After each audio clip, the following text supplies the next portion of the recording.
नमस्कार, स्वागत है आपका अपना जिला के प्राइम बुलेटिन में। आपके साथ मैं हूं शिवांग शर्मा। खबरों को विस्तार से जानने के लिए अपना जिला.co.in पर विजिट करें। आइए नजर डालते हैं मेरठ और आसपास के शहरों की बड़ी खबरों पर। मेरठ के न्यूटिमा हॉस्पिटल ने भारत में एक नया सर्जिकल रिकॉर्ड कायम किया है, जिसमें एक 19 वर्षीय युवती के गर्भाशय से लैप्रोस्कोपिक तकनीक द्वारा 20 सेंटीमीटर और 5 किलोग्राम की रसौली निकाली गई है। इस ऑपरेशन की सबसे बड़ी बात यह रही कि बिना चीराफाड़ी के इस ऑपरेशन को अंजाम दिया गया। ऑपरेशन को सफल बनाने वाली डॉक्टर प्रियंका गर्ग ने बताया कि दूरबीन द्वारा ये ऑपरेशन किया गया है। इस सर्जरी से पेशेंट को एक नई जिंदगी मिली है। उन्होंने कहा कि इसके ऑपरेशन में 4 से 5 घंटे का समय लगा और काफी चुनौतीपूर्ण साबित रहा। सुनिए क्या कहा डॉक्टर प्रियंका गर्ग ने। आज मैं हर्ष के साथ एक बात बताना चाहती हूँ कि हमारा मेरठ अब बढ़ रहा है, मेरठ अब बदल रहा है। नमो भारत मेट्रो मेरठ आजकल पूरे देश में चर्चा में है। इसी की आगे रखते हुए हमने एक ऐसी सर्जरी न्यूटिमा हॉस्पिटल में की है जो नेशनल रिकॉर्ड है, अभी तक का नेशनल सर्जिकल रिकॉर्ड है, और हो सकता है अभी हम इसको पब्लिश करेंगे कि ये विश्व स्तरीय रिकॉर्ड हो। ये रिकॉर्ड क्या बना है कि गर्भाशय से बिना बड़े चीरे के हमने 20 सेंटीमीटर की लगभग 5 किलो की रसौली दूरबीन द्वारा निकाली है। मेरठ में ये सबसे बड़ा सर्जिकल रिकॉर्ड न्यूटिमा हॉस्पिटल में बना है। मैं वरिष्ठ laparoscopic surgeon doctor Priyanka Garg ने ये सर्जरी की है। इस सर्जरी द्वारा बच्ची को हमने नई जिंदगी दी है। एक अविवाहित ग्रेजुएशन कर रही 19 वर्षीय बालिका एक बहुत बड़ी रसौली जो कि 9 महीने के गर्भ के समान बड़ी थी, उसको दिखाने के लिए हमारे पास न्यूटिमा हॉस्पिटल में आई।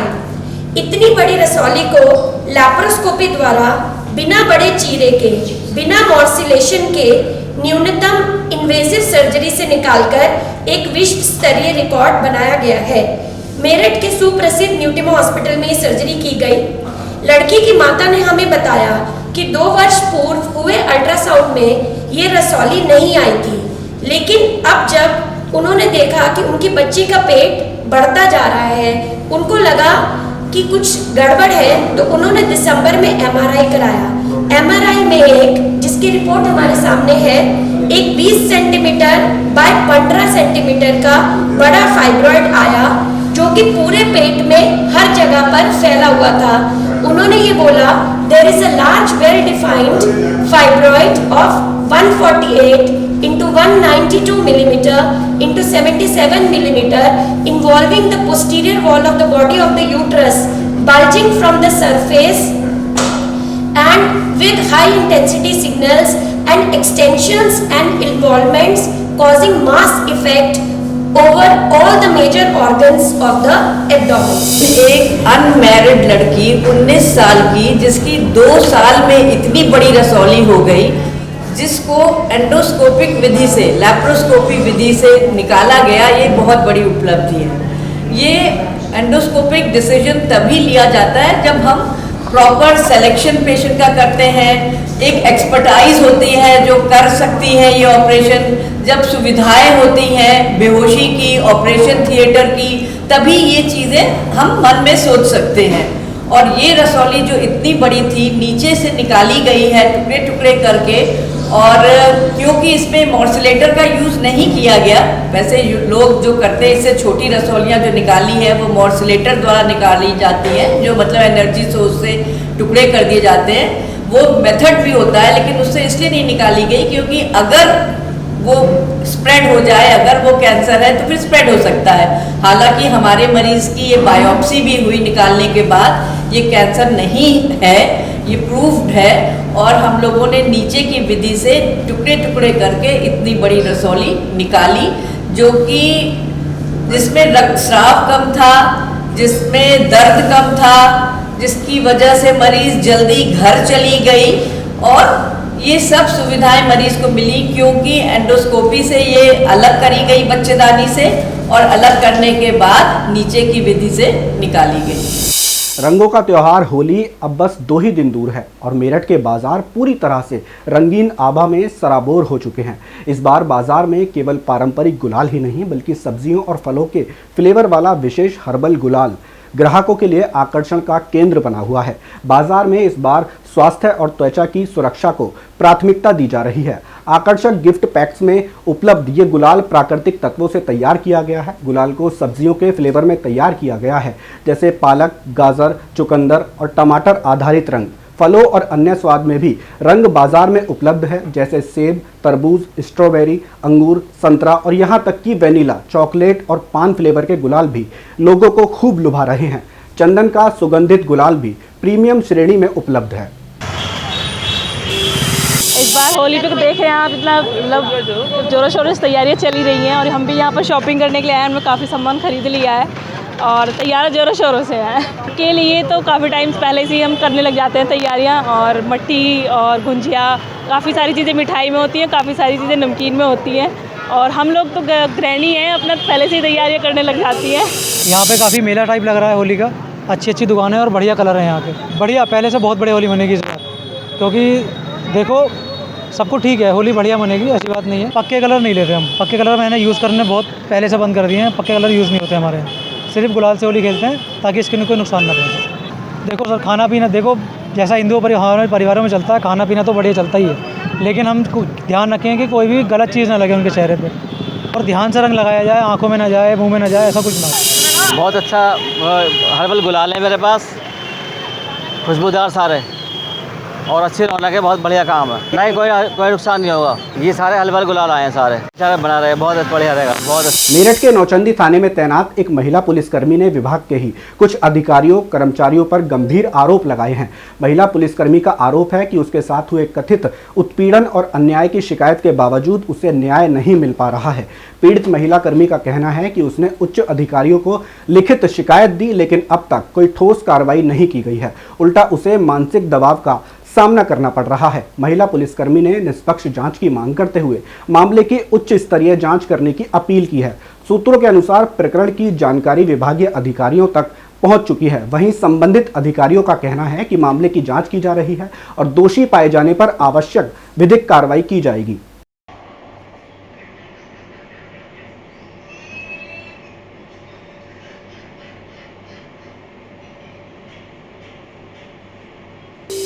मेरे साथ 2 सितंबर 2024 को एक घटना हुई जिसमें एक बाइकर्स जो बिल्कुल मतलब कवर था, फेस कवर था उसका काले शीशे के हेलमेट से, और वो उसने मेरा पीछा करा, मतलब मुझ पर नज़र रखते हुए और स्टंट करता हुआ, गले से ही लगता हुआ स्टंट करता हुआ ताकि मैं गिर जाऊं, और वो मेरे जहाँ तक घटना हुई है वहाँ तक पहुँचा। स्टंट करा उसने, आगे जाके उसने अपने मोबाइल से फोटो बस सही आ रही है।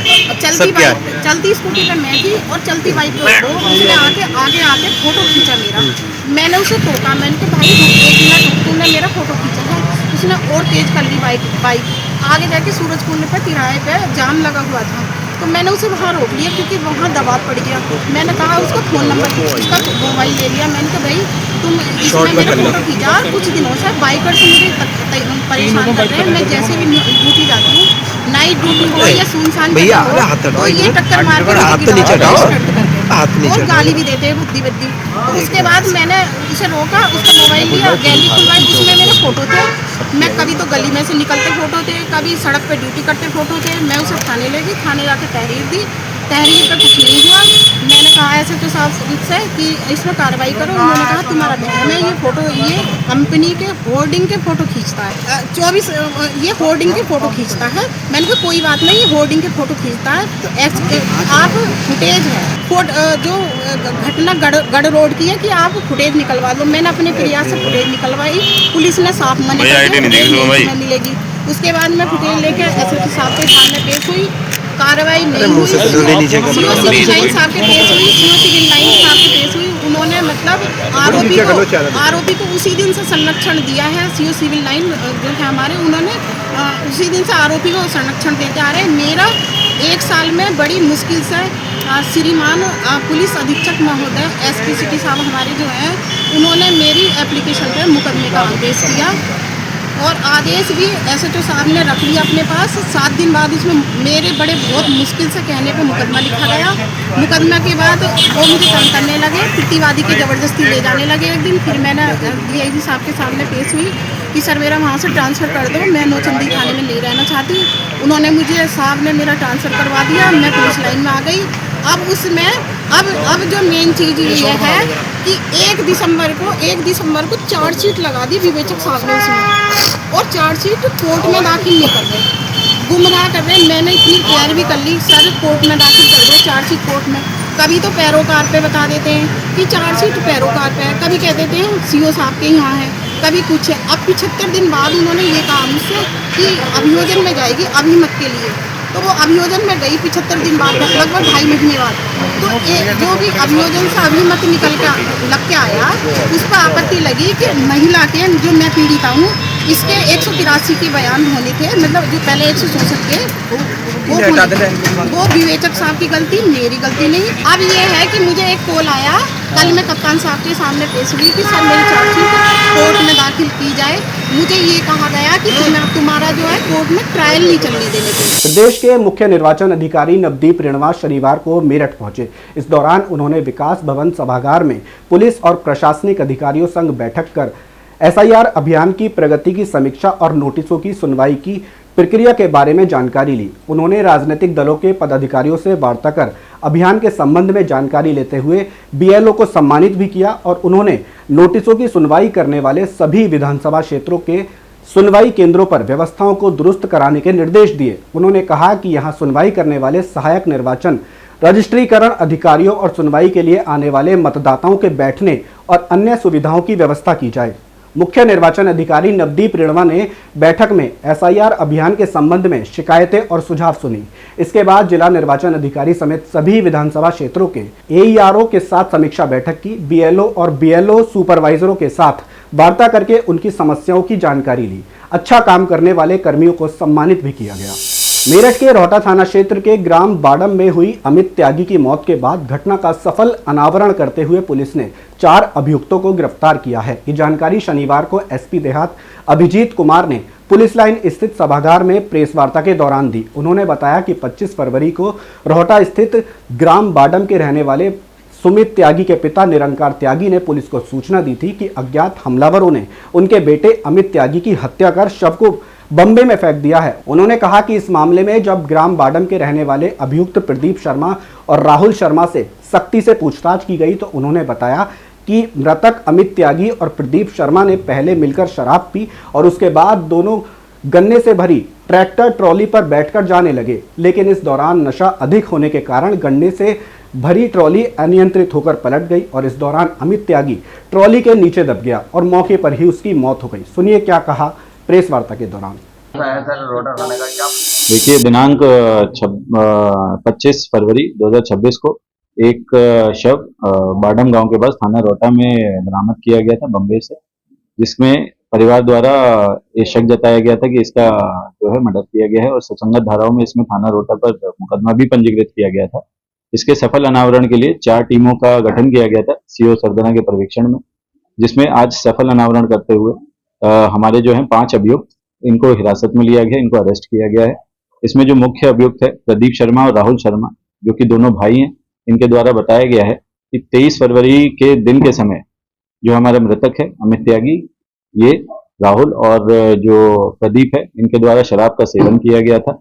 वह ट्रैक्टर पे बैठकर तेज रफ्तार के जाने के कारण जो अमित है वो ट्रैक्टर से नीचे गिर गया था खेत में, पास के ही खेत में, जिसको चोट भी आई थी। और इसको देख के ये लोग जो प्रदीप और राहुल घबरा गए और जो घटना को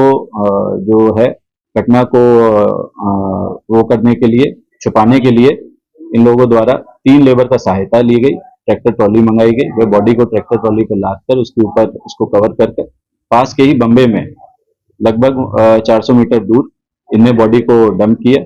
वह अपने अपने घर चले गए। इन लोगों ने पूछताछ में ये अपना जुर्म कबूल किया है, तो इसमें आगे की अग्रिम विधिक कार्रवाई थाना रोहटा द्वारा की जा रही है। जो ये पांचों लोग पकड़े गए हैं, इनका पूर्व से अभी तक आपराधिक इतिहास नहीं निकला है, लेकिन अन्य जनपदों से भी इसमें जानकारी की जा रही है डीसीआर। मेरठ के प्रतिष्ठित हैंडलूम बाजार खंदक में हैंडलूम वस्त्र व्यापार संघ के द्विवार्षिक चुनाव को लेकर सरगर्मियां तेज हो गई हैं। नामांकन प्रक्रिया के तहत फॉर्म बिक्री का दूसरा और अंतिम दिन खासा उत्साहपूर्ण रहा। खंदक बाजार स्थित हैंडलूम वस्त्र व्यापार संघ के चुनाव के लिए पदाधिकारियों की 7 सीटों पर होने वाले चुनाव कल 13 नामांकन फॉर्म बिक चुके हैं। चुनाव अधिकारी अजय जैन, श्याम मोहन शर्मा और राजीव गुलाटी ने जानकारी देते हुए बताया कि कार्यकारिणी के 15 पदों के लिए 20 फॉर्म की बिक्री हुई है। फॉर्म जमा करने की अंतिम तिथि 6 मार्च निर्धारित की गई है। इस दिन सभी प्रत्याशियों के नाम घोषित किए जाएंगे और यह साफ हो जाएगा कि किस पद पर कौन उम्मीदवार मैदान में रहेगा। पिछली कई वर्षों से खंदक बाजार के व्यापार संघ में नवीन अरोड़ा और अंकुर गोयल पैनल का दबदबा रहा है, लेकिन इस बार फॉर्म बिक्री के आंकड़े संकेत दे रहे हैं कि मुकाबला रोचक और कड़ा हो सकता है। फिलहाल वक्त तो चला है एक छोटे से ब्रेक का। ब्रेक के बाद नजर डालेंगे कुछ और खबरों पर। Swami Vivekanand Subharti University, one of the leading universities of North India. 250 acres campus, 220 plus professional and vocational programs, 20,000 plus students, state of the art infrastructure. Come and give wings to your career with Swami Vivekanand Subharti University, where education is a passion. NH 58, Meerut, Delhi, NCR. Break के बाद स्वागत है आपका अपना जिला में। मेरठ में रंग भरनी एकादशी के अवसर पर श्री कृष्ण मंदिर में भक्ति और रंगों का अद्भुत संगम देखने को मिला। मंदिर प्रांगण में श्रद्धालु फूलों की होली में सराबोर नजर आए। वैदबाड़ा नत्थू पांडे श्री कृष्ण मंदिर में प्रतिवर्ष की भांति इस वर्ष भी रंग भरनी एकादशी का पर्व धूमधाम से मनाया गया। राधा कृष्ण के विग्रहों के साथ फूलों की होली खेली गई और पूरे परिसर में राधे राधे के जयघोष गूंज उठे। महिलाओं ने एक दूसरे को अबीर गुलाल लगाकर बधाई दी। मंदिर का वातावरण गुलाल और फूलों की खुशबू से महक उठा। कीर्तन मंडली के सुमधुर भजनों और होली के रसिया ने श्रद्धालुओं को मंत्रमुग्ध कर दिया। भक्ति में डूबे भक्त देर तक नृत्य करते रहे। कार्यक्रम के अंत में प्रसाद वितरण किया गया। आयोजन को सफल बनाने में मंदिर समिति और पाराशर परिवार का विशेष योगदान रहा।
मेरठ में IIMT T20 लीग का आगाज हो चुका है। भव्य समारोह में लीग की ट्रॉफी और 8 टीमों की जर्सी का अनावरण किया गया है। IIMT यूनिवर्सिटी और मेरठ डिस्ट्रिक्ट क्रिकेट एसोसिएशन के संयुक्त तत्वाधान में मार्च 2026 में आयोजित होने वाली इस लीग के ट्रायल 28 फरवरी और 1 मार्च को होंगे, जबकि 7 मार्च को खिलाड़ियों की नीलामी की जाएगी। होटल क्रिस्टल पैलेस में आयोजित समारोह में मुख्य अतिथि सोमेंद्र तोमर ने लीग की सराहना करते हुए कहा कि ये मंच युवाओं को अपनी प्रतिभा दिखाने का सुनहरा अवसर प्रदान करेगा। League chairman doctor Mayank Agrawal ने बताया कि कुल 8 टीमें लीग प्रारूप में मुकाबला करेंगी और सभी मैच IIMT यूनिवर्सिटी के क्रिकेट मैदान पर खेले जाएंगे। ट्रॉफी और जर्सी लॉन्च के साथ ही IIMT मेरठ T20 लीग की आधिकारिक शुरुआत हो गई है और अब शहर के क्रिकेट प्रेमियों को रोमांचक मुकाबले का इंतजार है। मेरठ में यूपी पुलिस के सिपाही के साथ मारपीट करने का मामला सामने आया है। कंकरखेड़ा का रहने वाला सुधीर कुमार तालियान शनिवार को SSP ऑफिस पहुंचा। इस दौरान उसने बताया कि घर के बाहर कार निकालने जैसी मामूली बात को लेकर उसके पड़ोसी अभिषेक पुनिया ने उसके साथ मारपीट कर दी। आरोप है कि इस दौरान अभिषेक पुनिया चला गया, लेकिन थोड़ी देर बाद दर्जनों युवकों को साथ लेकर अभिषेक वापस आया और उसके घर पर पहुंचा। मारपीट कर उसे गंभीर रूप से घायल कर दिया। पीड़ित का यह भी आरोप है कि इस घटना के बाद वो थाने पहुंचा, लेकिन थाने में उसकी कोई सुनवाई नहीं हुई, जिसके चलते उसे एसएसपी ऑफिस आना पड़ा। वहीं इस दौरान जनसुनवाई कर रहे अधिकारियों ने मामले की जांच कर उचित कार्रवाई का आश्वासन दिया है। घटना ये है कि मैं मकान निर्माण करा रहा था, वहाँ पे सेटिंग का सामान उतार रहे थे और रख रहे थे। पीछे से अभिषेक शर्मा स्कॉर्पियो गाड़ी लेके आया, बोला ये गाड़ी हटाओ। तो मैं उनको बोला कि इसकी साइड से भी जगह है, यदि ये भी कम लग रही है तो डिवाइडर की दूसरी साइड जगह है, पूरा रोड खाली पड़ा है, उधर से ले जाओ।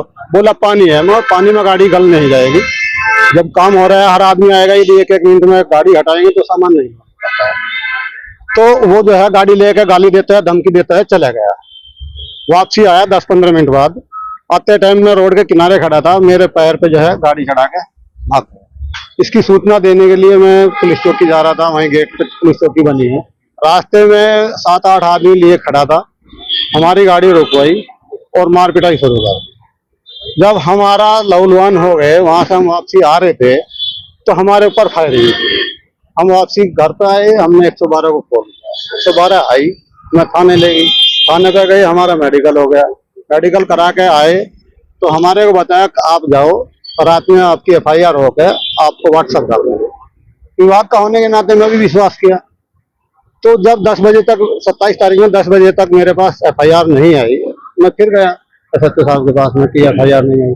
तो उन्होंने बताया कि जो है उन्होंने भी जो है आपके ऊपर FIR के लिए प्रार्थना पत्र दिया, आपने भी उनके ऊपर फायर किया। तो मैं उनको बताया कि साहब घटना स्थल पर जो है CCTV कैमरे लगे हैं, आप उसकी जांच करा लीजिए, यदि हमारे हाथ में कुछ भी हथियार मिलता है तो हमारे ऊपर FIR कर दें, हमें कोई ऐतराज नहीं है। SHO साहब ने जो है कोई जांच नहीं की, कोई CCTV कैमरे नहीं हुए। 48 घंटे होने वाले हैं, कोई वहाँ जांच के लिए खुद नहीं गए हैं। और आज सुबह हमें पता लगा कि हमारे ऊपर FIR हो गई है। तो हम यहाँ, और जब यहाँ आने लग रहे थे उस टाइम पे IO अशोक कुमार गए कि जो हमारा पता साधा करने के लिए, उन्होंने फिर कंफर्म कर दिया हाँ आपके ऊपर FIR हुई है। उत्तर प्रदेश के संभल में सोशल मीडिया पर शहर की नई नई जगहों को दिखाने वाले एक युवा क्रिएटर पर दरबार परिसर में वीडियो बनाते समय कथित तौर पर हमला कर दिया गया। बताया जा रहा है कि घायल युवक अब्दुल जब्बार इंस्टाग्राम और फेसबुक पर ब्लॉगिंग करता है।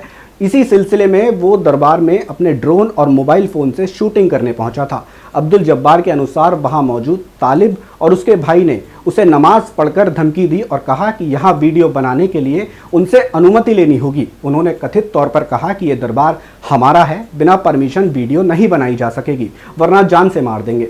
घायल युवक का आरोप है कि वो उस समय वहां से चला गया था, लेकिन जब दोबारा पहुंचा तो आरोपियों ने उसे प्यार से दरबार के अंदर बुलाया और वहां लाइव वीडियो के जरिए लोगों को दृश्य दिखा रहा था। तभी पीछे से किसी ने डंडे से उस पर हमला कर दिया। पुलिस द्वारा पूछताछ में घायल युवक ने पुष्टि की कि लाइव वीडियो में जो लोग डंडा मारते हुए दिखाई दे रहे हैं वही हमलावर हैं। अब्दुल जब्बार ने पुलिस प्रशासन से अपील की है कि आरोपियों को कड़ी से कड़ी सजा दी जाए ताकि भविष्य में किसी भी आम नागरिक या कंटेंट क्रिएटर के साथ ऐसी घटना ना हो। पुलिस मामले की जांच में जुटी हुई है। सर मैं जैसे आपको मालूम मेरा कि इंस्टाग्राम पे पेज है, फेसबुक पे मैं इंस्टाग्राम पे वीडियो बनाता हूँ, ब्लॉगिंग करता हूँ, संभल की एक्सप्लोर करता हूँ, नई नई जगह दिखाता हूँ लोगों को। तो इसी चीज़ को लेकर के मैं दरबार गया था वीडियो बनाने के लिए अपने ड्रोन कैमरा से और अपने फ़ोन से। तो वहाँ पर एक लड़का है जिसका नाम है, क्या नाम है, नाम भूल गया सर,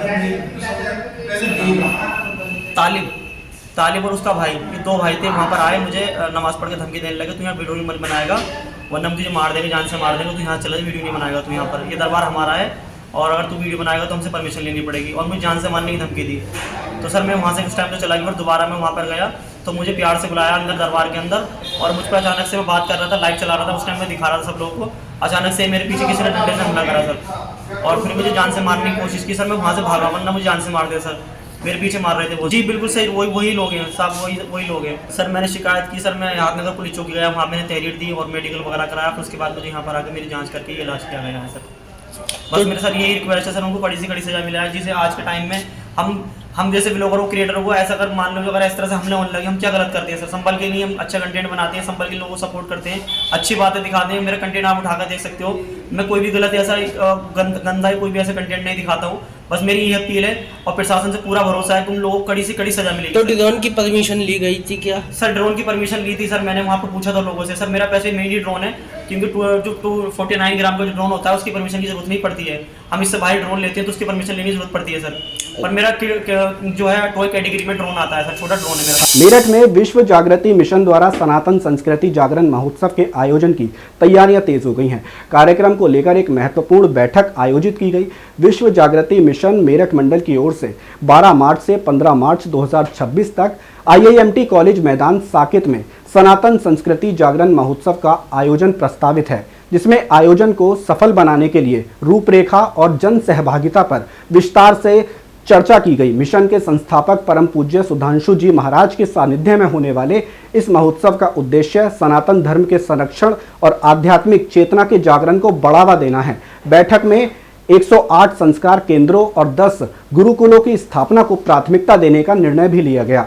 आयोजन समिति ने समाज के सभी वर्गों से इस महोत्सव में सक्रिय सहयोग की अपील की है। समिति का कहना है कि ये कार्यक्रम किसी एक वर्ग का नहीं बल्कि पूरे समाज के लिए नैतिक और आध्यात्मिक जागरण का अभियान है। विश्व जागृति मिशन का ये महोत्सव मेरठ में सांस्कृतिक और आध्यात्मिक ऊर्जा का नया संदेश देने की दिशा में महत्वपूर्ण कदम माना जा रहा है। और जिस कार्यक्रम की आज आप कवरेज कर रहे हैं, ये परम पूज्य सुधांशु जी महाराज, जो वर्ल्ड वाइड जिनके विचार सुने जाते हैं, प्रवचन सुने जाते हैं, और जो लगातार पिछले बहुत लंबे वर्षों से पूरे भारत में अपितु पूरे राष्ट्र के अंदर कई प्रदेशों में जिनके आश्रम, गौशालाएं, गुरुकुल संचालित हैं, जो कई देशों में अपने प्रवचन जिनके लगातार सुने जाते हैं, ऐसे पूजनीय सुधांशु जी महाराज का एक कार्यक्रम मेरठ की क्रांतिकारी भूमि पर ITI ग्राउंड में होने जा रहा है, जो 12, 13, 14, 15 मार्च को मेरठ में होगा।